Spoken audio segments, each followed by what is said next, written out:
Flintlock is woke garbage. That's the joke many of you have sarcastically regurgitated in my chat over at twitch.tv/the Black Hokage. It's in reference to the latest video game to fall victim to an online smear campaign because a certain side of the internet spends more time talking about what they hate than what they love, because spreading misinformation and lies is a great tactic to mask your racism behind so that nobody calls you a racist. But here on this channel, I'm a troll, so I'll entertain it so that I can entertain you. I became curious and I wanted to know why Flintlock was being accused of being woke. After all, leading up to the release of this new action RPG, I only ever saw gameplay trailers. I hadn't witnessed any political or lifestyle agenda being pushed within this game, but hey, maybe I'm ignorant. Maybe I just wasn't aware of what was going on, so I asked Twitter's AI Grok to search the platform and explain why so many gamers were calling Flintlock woke, and the results will shock you. It's because she's black!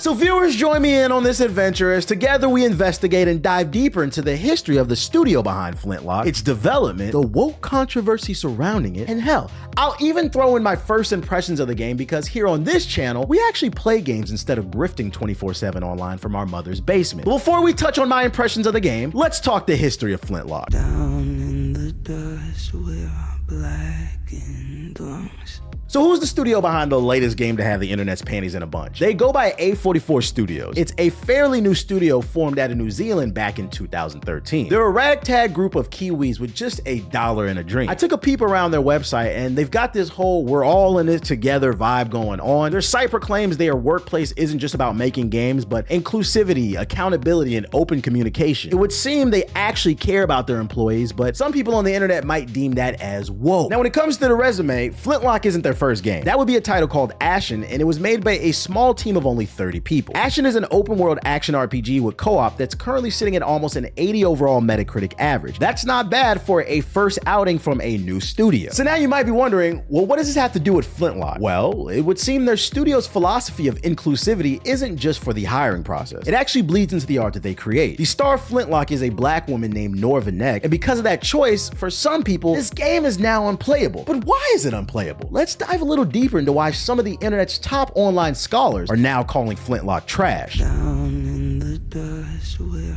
black and lungs. Flintlock Siege of Dawn is currently being review bombed, and at quick glance at some of these reviews, you'll see it has nothing to do with the gameplay, which is a shame too, because I think this game has some real issues that I will touch on later. Instead, I want to focus on what has people so upset about this game. I watched numerous YouTube rant videos, and I asked Perplexity AI as well as Twitter AI some questions, and here's what it all comes down to. This is the definitive top 5 reasons gamers are review bombing Flintlock. Number 1, the main character Nor is a black woman. This appears to be the primary reason for the accusations of the game being woke. Number 2, some players are labeling the game as promoting diversity, equity, and inclusion, aka DEI, solely because of the protagonist's race and gender. Number 3, there are unproven accusations that the game was made with the involvement of Sweet Baby Inc., a diversity consulting company that the internet hates. Number 4, some gamers believe this game's accessibility and approachable nature make it less challenging and therefore woke. Yes, you heard that correctly. Some gamers are calling this game woke because it's easier than Elden Ring and Bloodborne. And last but certainly not least, number 5, because Grums tweeted about Flintlock being woke, so it must be true. Now with all those amazing reasons out of the way, one has to ask, can we even trust these reviews? I mean, despite the blatant racism being masked as pseudo-intelligence and the lack of evidence of Sweet Baby Inc.'s involvement in the development of Flintlock, I still think it's important to read what some of these online scholars have to say to give their reviews a fair shake. So here's some comments that I pulled from a YouTube video where the creator was ranting about this game's wokeness. Like this person right here who said, "I have no interest in Flintlock, seize the dong." Or how about when this guy said, "The shilling for Flintlock is not gonna save this game. Dear Wokies, prepare to take another L." Sweet Baby Inc. is quite literally extorting money from these developers. I mean, there's no other way to put it. They'll demand money to help a publisher, and if that publisher declines, they'll do everything to damage the game. There's literally no other way to see it. Oh, and this one right here is definitely not racist. They keep mewling about colonialism, but won't admit that they lived to the ripe old age of 35, didn't have the wheel or agriculture, and were sold off by their own people for glass beads and cheap trinkets. You can't forget this one either. This one's great too. I'll never forgive them for Alan Wake. Replacing the lead with a black woman nuked any chance of a decent consistent plot, and the character blaming white men in the finale is one of the most cringe moments in gaming I ever played. The game got nominated for Game of the Year, by the way. And last but certainly not least, we can't forget this classic. Let them keep making games not for straight men. They'll go bankrupt too. Straight men are the vast majority of the market. Also, notably, games for straight men seem to interest everyone, unlike this woke crap they just made. So with reviews like that running rampant across the net, I'm going to once again present the question. Can they be trusted? Can't even trust the text reviews on a YouTube video because there's no proof that the commenter played the game. The best source for reviews seems to be video reviews from content creators or journalists if you still trust them, because at least in their video reviews, you can see them playing the game. But TBH, what do you think of Flintlock the Siege of Dawn? Well, I'm glad you asked. Let's talk about it, but before we do, quick disclaimer. The following video is not a full review. At the time of this recording, I'm about halfway through this game, so this game now may not be how I feel about it by the time I reach the end of the game, so feel free to take everything I say with a grain of salt. And with the disclaimer out of the way, here's everything you need to know before you install Flintlock the Siege of Dawn. Flintlock is a semi-open world action RPG available now for PS5, PC, and Xbox Series. At launch, the game retails for $40, but it's also free for Game Pass subscribers if that's your preference. The game stars Nora Vanek, who's a soldier waging war against the gods for reasons that I won't spoil. Just know that she gets backup from one of those gods that doesn't like the rest, named Inky, and he comes in the form of your fox friend that follows you around. If this sounds like the original God of War to you, it's because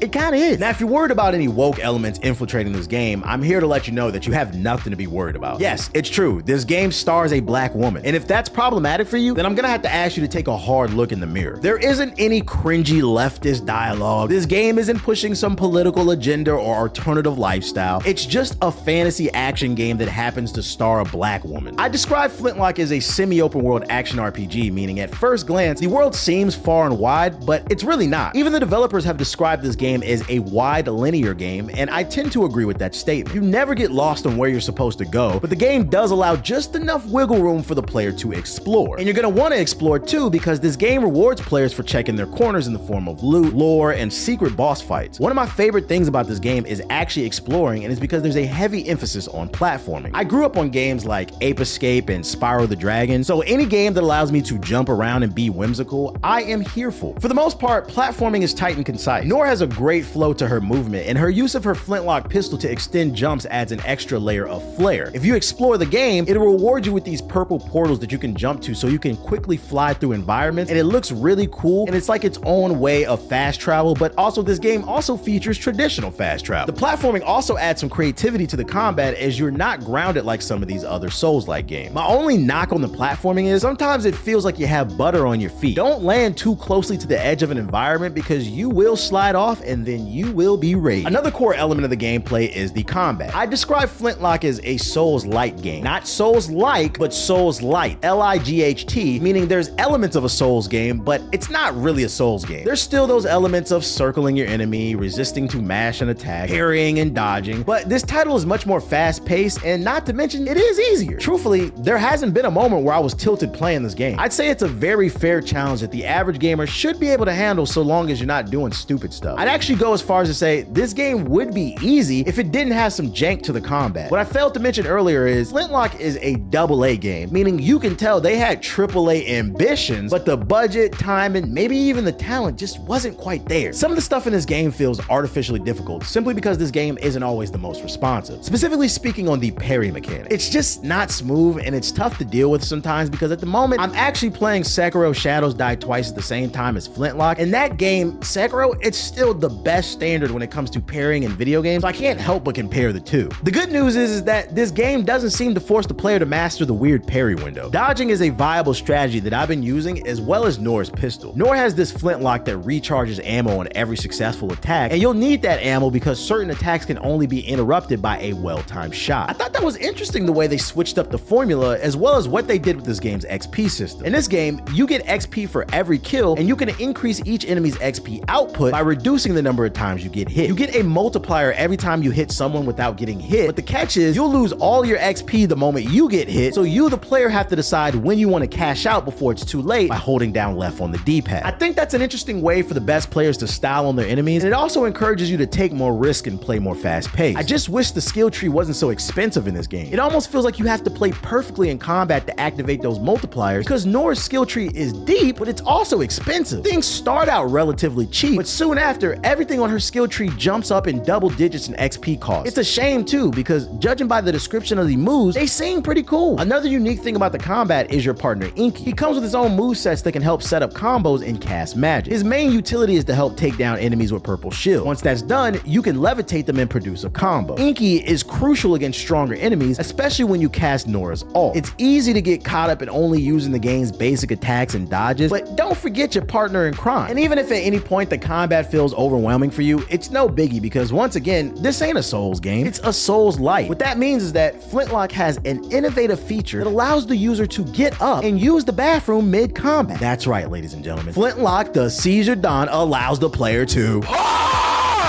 but not everything is good in the hood here with Flintlock. I mean, earlier I mentioned the slippery platforming, the janky parry system, and the expensive upgrades, but I also have some other criticisms of the game. Another reason getting upgrades is annoying is because it all runs on one currency system. Games like Elden Ring have made this work in the past, and that's because everything outside of the stat upgrades were relatively cheap. In Flintlock, there's cool outfits to purchase to drip your character out in, but they're just as expensive as the skill tree, so now you're forced to decide if flash or substance matters to you more, and that's annoying. Another critique I have of the game is the world itself. Exploring and platforming for gear upgrades is fun, but exploring the many cities of this game isn't. You are constantly visiting towns throughout your adventure, and they serve no real purpose. It's just a bunch of buildings and people walking around, and only a handful of the people you will meet will even say anything. Every town that I've come across is just a glorified pit stop to run through, where your only option to do anything is play the local Sebo player in town, which is like this checkers mini game. I didn't care for it, so I just skipped it. The towns are devoid of life, side quests, and interesting lore, and that's where I really noticed this game feels like a AA game. And that brings me to my last complaint. This game lacks polish. It runs great for the most part, but I've encountered some immersion breaking bugs, such as clipping through the environment and getting stuck in corners when you jump. Luckily, I've never encountered anything game breaking or had any game crashes, but the jank in this game is definitely noticeable. And because of that, I'd say the best way to describe Flintlock is it's a Game Pass game. Not the best thing that I've ever played, but it's also not the worst. Based on what I played, it feels like a solid 7, but I have yet to beat it, so take that with a grain of salt. And that's just my take. Lucky for you, here on this channel, we've managed to grow a healthy community of over 700,000 hardcore gamers who actually play games before they review them. So if you want a second opinion, I took to Twitter to ask you, the viewer, what are your pros and cons on Flintlock? And here are some good takeaways. Mellow Man says his pros are the weaponry, the combos, mobility. It's a decent challenge because he's not a big Souls-like player, but his cons are the platforming. It feels like you're on ice, the ledge gripping was getting on my nerves, and he said the fucking spiders.